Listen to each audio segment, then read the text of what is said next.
여러분, 안녕하세요. 반갑습니다. 자, 이번 시간에는 사회 시간이죠.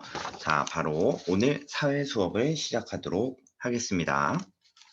자, 먼저 우리가 지난 시간에 배운 내용이 무엇인지 한번 알아보는 시간을 갖도록 할게요. 자, 우리가 지난 시간에 조선시대 풍속 화가에 대해서 배웠는데 지금 보이는 두 가지 그림 혹시 기억하고 있나요? 자, 첫 번째 그림은 어떤 작품이었죠? 자, 첫 번째 작품은 바로 미인도라는 작품이었고요. 그리고 두 번째 작품은 단오풍정이라는 작품이었습니다.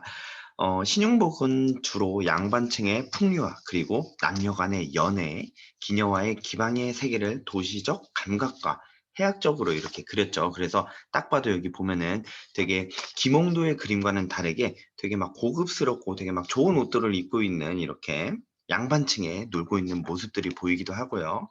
여기 보면은 기녀들이 이렇게 막 놀고 있는 사진들도 볼 수가 있습니다. 자, 이렇게 우리가 지난 시간에는 조선시대의 풍속 화가들에 대해서 배웠는데요. 자, 이번 시간에는 또 다른 내용에 대해서 한번 배워보려고 합니다. 자, 바로 이번 시간 학습 주제는 조선의 지리학자 김정호인데요. 김정호가 어떤 인물인지 혹시 여러분들 들어본 적이 있나요? 혹시 알고 있는 친구도 있고 그렇지 않은 친구들도 있는 것 같은데 한번 선생님이랑 김정호가 어떤 인물인지 알아보는 시간을 갖도록 하겠습니다. 오늘의 학습 목표입니다. 다 같이 큰 목소리로 한번 읽어볼까요? 네, 아주 잘 읽었습니다. 자, 선생님이랑 같이 한번 읽어볼게요. 조선의 지리학자 김정호의 업적을 말할 수 있다. 자, 김정호의 업적이 뭐가 있을까요? 그렇게 많지는 않지만 엄청 대단한 업적이 하나가 있습니다. 자, 그 업적이 무엇인지 한번 우리가 알아보는 시간을 갖도록 할게요.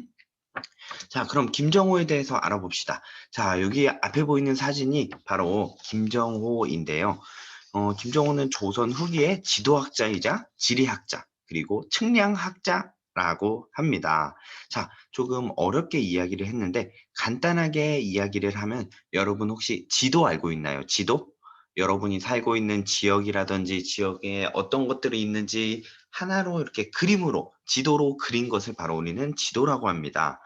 김종은은 어린 시절부터 지도에 대해서 참 관심이 많았는데요. 어, 그는 정확한 길을 몰라서 사고를 당하는 사람들에게 도움을 주고자 정확한 지도를 만들고자 일생을 바쳤다고 합니다. 자, 그럼 이 사람이 어떤 사람이었는지 선생님이랑 같이 한번 알아보도록 할게요. 김정우는 어린 시절 공부보다는 지도에 관심이 많았습니다. 그래서 직접 발로 돌아다니면서 옆에 있는 마을을 돌아다니면서 지도를 그렸는데요. 한 번은 아버지가 너무 아들이 걱정되는 거예요. 공부는 하지도 않고 지도에만 매달리고 맨날 다른 마을에 돌아다니면서 그림만 그리고 있으니까요. 그래서 왜 그럴까 한번 김정우에게 불러서 물어봤는데 김정우가 아버지 지도는 사람에게 꼭 필요한 물건입니다. 길을 모르면 가까운 곳도 멀리 돌아서 가야 하고, 그리고 자신이 살고 있는 땅이 얼마나 넓은지도 모르기 때문에 지도는 꼭 필요합니다. 그래서 저는 지도를 만드는 것이 꿈입니다. 라고 이렇게 어린 시절부터 꿈을, 어린 시절부터 자신의 꿈을 지도 만드는 것에다가 그렇게 자신의 꿈은 지도를 만드는 것이다 라고 생각을 하고 있었나 봐요. 그래서 청년이 된 김정호는 조금 더 크고 정확한 지도를 그리기 위해서 옛날에 그려져 있는 지도 있죠. 그러니까 그 당시에 나와 있던 지도들을 보기 위해 규장각으로 찾아갔어요. 규장각이라고 하면 이제 궁에 있는 대궐에 있는 도서관 같은 것을 말하는데요. 여기엔 정말로 중요한 책들이라든지 지도라든지 이런 것들이 많이 있었어요. 하지만 이런 것들은 아무에게나 보여줄 수가 없었습니다. 신분이 높아야지만 볼 수 있었는데요. 결국 김정우는 그 규장각을 들어가지 못하게 됩니다. 하지만 그 근처에서 지나가던 한 관리가 보더니 김정호 저 사람이 누구길래 지도를 보려고 하지라고 생각을 하면서 둘이 대화를 나눠봤어요. 나눠봤는데 김정호가 너무 이렇게 지도를 그리고 싶어하는 열망이 많았기 때문에 그 지나가던 선비가 자신이 가지고 있는 지도를 보여주겠다고 하면서 이렇게 지도를 주게 됩니다. 이 사람이 바로 최한기라는 사람인데요. 이 사람은 과거에 합격을 하고도 벼슬을 하지 않고 벼슬보다 더욱더 가치가 높다고 생각했던 실학에 관심이 많은 정말로 유명한 사람이었어요. 그래서 이 사람의 도움을 받아서 옛 지도를 참고하고 연구를 해서 결국 새로운 지도를 만들기로 합니다. 자, 그래서 김정호는 옛날 지도도 받겠다. 이제는 내가 직접 발로 돌아다니면서 한번 지도를 그려보자 하면서 전국 방방곡곡을 돌아다니게 됩니다. 어, 알려지기로는 지도를 만들기 위해서 전국 팔도를 세 바퀴나 세 번이나 돌았다고 하고요. 그리고 우리나라에서 가장 높은 산이죠. 백두산을 8차례나 올랐다라는 그러한 일화가 있습니다. 글쎄요. 그렇게 정확하게 이렇게 여덟 전국 팔도를 8번이나 돌고 세 번이나 돌고 백두산을 8번이나 올라갔다. 현실적으로 선생님이 봤을 때는 조금 그 당시에 교통 상황이라든지 신분, 재력 등을 고려했을 때 조금 불가능하다고 생각하는데 아마도 이 김정호가 열심히 이런 대동요지를 만들기 위해 노력했던 것을 좀 더 크게 사기 위해서 그렇게 이야기하지 않았나 싶습니다. 자, 그럼 대동여 지도에 대해서 알아볼게요. 여기 보면은 앞에 사진 나와 있는데 대동여 지도는 목판으로 만들어져 있습니다. 자, 대동여 지도는 한국의 고지도 중에서 가장 문화 상징성이 강한 지도인데요. 여기 보면은 책이 이렇게 몇 권으로 나뉘어져 있어요. 그런데 대동여 지도는 총 22권으로 나눠져 있습니다. 22권으로 나눠져서 이렇게 책을 한 권을 펼치면은 한 가로에 이쪽 지역의 지도를 볼 수가 있는 거죠. 전국 그러니까 모든 지도를 보려면 총 22권을 다 펼치게 되면은 여기 오른쪽에 보이는 것처럼 자, 책 한 권, 두 권, 세 권, 네 권 이런 식으로 다 펼쳐 놨죠. 자, 이렇게 책을 다 펼침으로써 가로 3.8, 세로 6.7 현재 존재하는 지도 중에 최대로 큰 엄청 큰 지도입니다. 그런데 더욱더 놀라운 것은 이 지도랑 이 당시 때 지어진 지도랑 지금 우리가 사용하는 지도랑 거의 흡사하다는 거예요. 정말로 거의 뭐 틀린 거 하나 없이 정말 유사하게 똑같이 정확하게 그려져 있는 지도로 유명합니다. 그렇기 때문에 더욱더 지도학적으로 그 가치가 매우 높기도 하고요. 그리고 매우 정확하고 과학적으로 만들어졌기 때문에 정말 '이 당시에 저런 것을 만들 수 있었을까?'라는 의혹이 들 정도로도 굉장히 가치가 높은 지도입니다.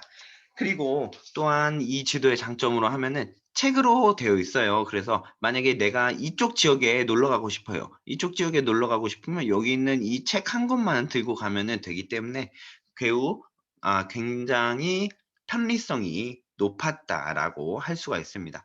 필요한 곳만 딱 하나 집어서 한 권 집어서 가면서 펼쳐 보면 되니까요. 자, 이렇게 김정호는 대동여 지도를 통해서 우리나라의 정말 전국에 있는 모든 지리를 정말 상세하게 기록을 했던 그러한 인물이라고 할 수가 있습니다.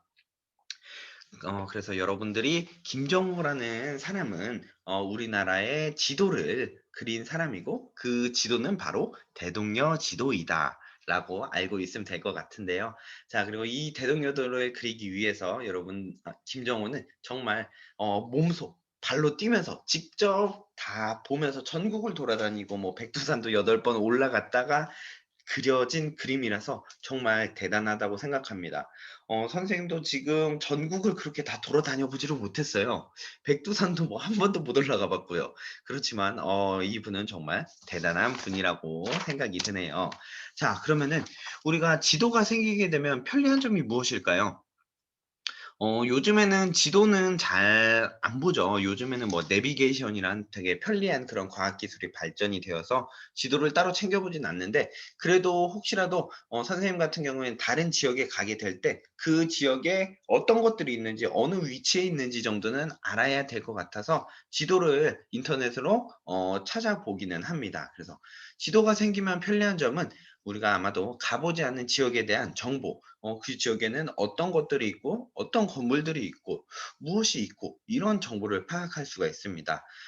예를 들어서 선생님 같은 경우에는 어떤 지역에 갈 때 어떤 랜드마크라고 하죠. 거기에 어떤 무엇이 있는지 뭐라 영화관이 있는지 아니면은 뭐 마트가 있는지 또는 백화점이 있는지 지하철역이 있는지 이런 것에 대해서 잘 모르는 지역 같은 경우에는 그걸 지도를 통해서 알아보기도 합니다. 그래서 가 보지 않는 지역의 정보를 알 수 있고요.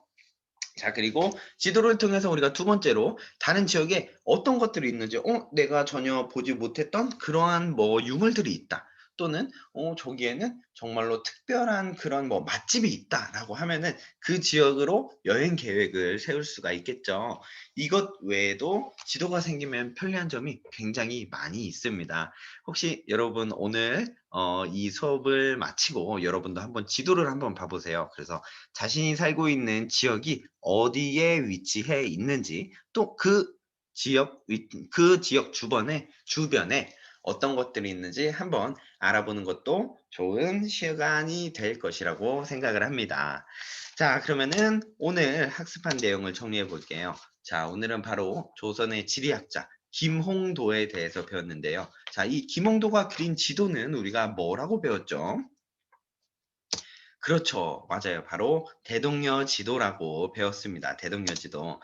자, 이 대동여 지도는 우리나라에서 가장 큰 지도이기도 하고요. 정말로 그 고지도 중에서도 굉장히 정확하고 실용성이 뛰어난 지도라고 배웠습니다.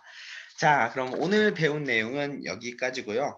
여러분들 여기에서 수업이 끝난 것이 아닙니다. 이 학습 영상을 보고 난 후에 선생님이 또 하나 김정호에 대한 애니메이션 영상 자료를 하나 첨부를 합니다. 이것을 여러분들이 보게 되면은 오늘 수업은 마무리가 되는 겁니다. 자, 그러면은 오늘 하루도 너무 고생 많았고요. 우리가 다음 시간에 배울 내용은 바로 의학을 발전시킨 허준, 허준에 대해서 알아보는 시간을 갖도록 할게요. 자, 그럼 오늘 하루도 잘 마무리하시고 여러분 다 같이 인사하고 이 영상은 종료를 하도록 하겠습니다. 바로 다음 영상 클릭해 주시면 돼요. 자, 그럼 다 같이 인사하고 마무리할게요. 자, 여러분 안녕.